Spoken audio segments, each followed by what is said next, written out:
Құрметті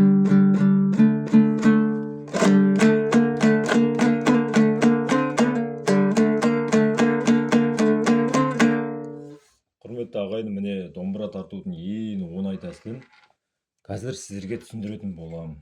Міне мынау мен қазақтың әні сандар арқылы міне санап табамыз тек. Мысалы үстіндегі санды үстінен басамыз, астындағы санды астынан. Мысалы мына жерде 0 мен 0. Қағыс төменге. Қараңыздар, 0 болса ешқандай мына пернені баспаймыз, ештеңе баспаймыз, тек бұлай төмен тартамыз. Міне мына саусақпен төменге тартамыз. Себебі қағыс төменге деп тұр. Міне қағыс төменге. Келесі 0 мен 2. Үстіне 0, астынан екінші перне. Қағыс жоғарыға. Міне мынау жоғарыға деген белгі. Қараңыздар, бұлай табасыздар.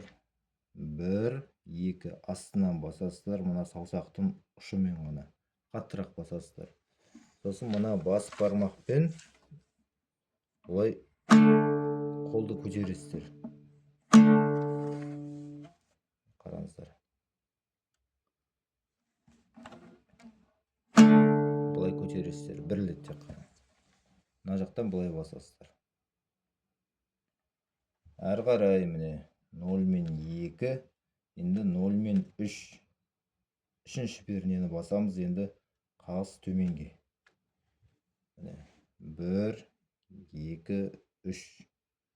Мына екінші саусақпен бассаңыздар болады. Қағыс төменге міне. Төменге қағыс. Көрдіңіздер ме? Тек қана сандарды басып отырамыз. Сосын қайтадан 2. Сонда мынадай әуен шықты. Бірінші 0, 0, 2, 3, 2. Қайттан 0, 2, 3, 2.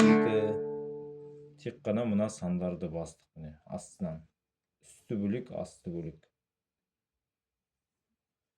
4 санды тарттық, яғни 4 сан, 4 қағыс. Тек астыңғы сандар, үстіңгі сандар басылмайды, себебі 0 деп тұр. Сонда мынадай жақсы әуен шықты. Сосын әрі қарай